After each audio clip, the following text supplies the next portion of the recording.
Something extremely dangerous is happening far away from most people's daily lives, but its consequences could reach your wallet, your food supply, and even global peace. In a narrow stretch of water near Iran, the world's most powerful militaries are quietly moving into position. Warships from the United States, advanced destroyers from China, support from Russia, and Iran right at the center of it all. This isn't a movie, this isn't a drill, and this isn't just another headline you can scroll past. The place where all of this is happening is the Strait of Hormuz, one of the smallest yet most critical waterways on Earth. Every single day, about 1/5 of the world's oil passes through this narrow channel. That means if something goes wrong here, if ships collide, missiles launch, or someone panics, the ripple effects could hit every country on the planet. Gas prices would explode overnight, shipping would freeze, markets would panic, governments would scramble, and worst of all, once the first missile flies, there is no pause button. Right now, warships are closing in on each other like two speeding trucks on a one-lane road. No one wants to turn away, no one wants to look weak, and that is exactly how disasters begin. The United States has sent one of its most powerful symbols of military dominance into the region, a massive aircraft carrier loaded with fighter jets, missiles, and thousands of sailors. The message is simple: America is watching, and America is ready. But China is no longer standing on the sidelines. For the first time, China has sent some of its most advanced warships thousands of miles from home, straight toward the Middle East. These are not patrol ships. These are not diplomatic visits. These are frontline combat vessels built for high-intensity war against the strongest navies on Earth. Russia is also involved, bringing its own ships and expertise. Iran, surrounded but defiant, sees this growing alliance as protection against American pressure. And sitting beneath the surface of all this movement is a deeper reality. The global balance of power is shifting. For decades, the oceans were largely controlled by one country. Now that control is being openly challenged. The frightening part? None of this requires a deliberate decision to start a war. All it takes is one radar blip misread, one nervous operator, one drone flying too close, one misunderstood signal. History shows us that major wars don't always start with grand speeches. Sometimes they start with accidents. As ships crowd into tight waters, with weapons armed and stress levels high, the risk multiplies by the hour. Sailors are working around the clock. Radar screens are never quiet. Aircraft and drones fill the sky. Submarines move silently below. And here's the part most people miss. While leaders speak carefully in public, the ships keep moving anyway. Exercises are underway. Live fire drills, coordinated maneuvers, real missiles loaded into launch systems. This isn't just posturing. It's practice for something much worse. So the question isn't whether this situation is dangerous. It clearly is. The real question is whether the world is paying enough attention before it's too late. The weapons, the ships, and the silent preparation. To understand why this moment is so risky, you need to understand the tools involved. This isn't a confrontation between outdated fleets. These are some of the most advanced naval weapons ever built. China's newest destroyers are at the center of this tension. These ships are massive, heavily armed, and designed for modern naval warfare. Each one carries more than 100 vertical missile launch cells. That means a single ship can unleash dozens upon dozens of missiles in rapid succession, against aircraft, against other ships, and against land targets. This capability changes everything. Modern naval warfare isn't about single missiles anymore. It's about overwhelming defenses, launching so many weapons at once that even the best defensive systems can't stop them all. This is known as a saturation attack, and it's one of the greatest fears of aircraft carrier groups. American ships rely on powerful missile defense systems designed to track and intercept incoming threats. But no system is perfect. If too many missiles arrive at the same time, some will get through, and when a missile hits a ship the size of an aircraft carrier, the consequences are catastrophic. China knows this. That's why its naval strategy focuses on volume, speed, and coordination. But the preparation didn't start with warships. Long before these destroyers appeared, Chinese research vessels quietly operated in the region. Officially, they were studying ocean floors. Unofficially, many analysts believe they were mapping underwater terrain depths, trenches, and hiding places perfect for submarines.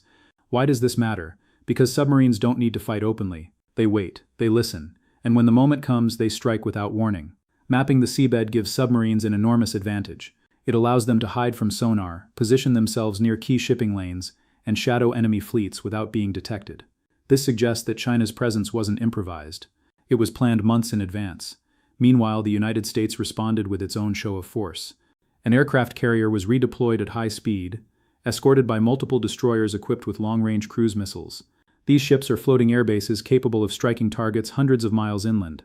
The message to Iran was clear: any escalation would be met with immediate and overwhelming force. And that message was reinforced when an Iranian drone was recently shot down near the carrier. It wasn't a warning shot, it was a statement. America isn't waiting passively. But here's the problem: shooting down a drone is one thing. Engaging a Chinese or Russian warship is something else entirely. That would mean direct conflict between nuclear-armed powers. Russia's role makes the equation even more complex. While its naval presence is smaller, Russia brings something extremely dangerous to the table: electronic warfare. The ability to disrupt radar, jam communications, and interfere with GPS signals. In a battle scenario, this could blind ships, confuse missile defenses, and turn a coordinated response into chaos. Individually, each of these countries is formidable. Together, they create a layered threat that is difficult to counter. And all of this is unfolding in one of the most economically critical choke points on Earth. If fighting breaks out here, commercial shipping would stop instantly. Insurance companies would pull coverage, oil tankers would turn back, prices would spike within hours. This isn't speculation, it's math. And that's why global markets are watching closely, even if the public isn't. The bigger strategy: power shifts, Taiwan, and global chess. This confrontation isn't just about Iran. It's not even just about oil. It's about who controls the rules of the world. For decades, the United States dominated global sea lanes. Its aircraft carriers could operate almost anywhere without serious challenge. That era is being questioned right now, in real time. China's decision to send top-tier warships thousands of miles from home is historic. It signals a transition from a regional navy to a true global force. This is what military planners call a blue water navy, one capable of sustained operations anywhere on the planet. China isn't just protecting oil routes, it's testing its ability to operate far from its own shores, resupply ships, coordinate with allies, and pressure American forces indirectly. There's also a second layer to this strategy, one that involves Taiwan. While American naval assets are concentrated near the Middle East, fewer remain in the Pacific. That creates a strategic dilemma. The US cannot be everywhere at once. By drawing American attention westward, China potentially reduces pressure in its own region. This kind of strategic distraction is a classic move in great power competition. It forces hard choices: protect energy routes or reinforce Asia, deter Iran or deter China directly. None of these options are simple. Meanwhile, regional players like Saudi Arabia and the UAE are caught in the middle. They don't want war, they don't want missiles flying overhead, they don't want oil infrastructure becoming targets. Diplomats are talking, back-channel communications are active. But diplomacy moves slowly, ships move fast, and the people under the most pressure aren't politicians. They're sailors, thousands of them, working long shifts, watching screens, interpreting signals, knowing that a single mistake could start something irreversible. Stress changes behavior, fatigue dulls judgment, and in an environment this tense, even small errors carry massive risks. History is filled with close calls, moments when wars almost started but didn't. Often it was because someone paused, someone questioned an assumption, someone double-checked a reading. The fear now is that the margin for error is shrinking. The old rules that govern naval encounters during the Cold War are being rewritten. New players, new technologies, new doctrines, and unpredictability is the most dangerous weapon of all. The payoff, what happens next, and why it matters. So where does this leave us? Right now the situation is a powder keg. Heavily armed ships, conflicting interests, economic pressure, political pride, and rising alliances. Nothing has exploded yet, but everything is in place. In the coming days, we can expect more exercises, more military statements, more images of ships firing weapons into the sea. Each side will claim it's acting defensively. Each will insist it wants stability. But stability built on intimidation is fragile. The real danger isn't a planned attack. It's an accident. A misread radar contact. A drone flying too close. A system glitch. A moment of panic. Once escalation begins, stopping it becomes incredibly difficult. This moment will likely be studied for decades. Analysts will debate whether it marked the beginning of a new global order or the last moment before disaster was narrowly avoided. For everyday people, the stakes are real. Energy prices, food supply chains, economic stability, global security. These aren't abstract concepts. They shape daily life. That's why staying informed matters. Not panic, not fear, awareness, understanding how power is shifting, why navies are moving, what alliances are forming, and how close the world can come to conflict without most people even realizing it. This isn't about choosing sides, it's about recognizing reality. The oceans are no longer uncontested. The rules are changing, and the decisions made in narrow waterways far from land can shape the future for everyone.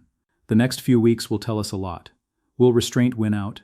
Will diplomacy slow the momentum? Or will history record this as the moment when the world stood at the edge and stepped forward?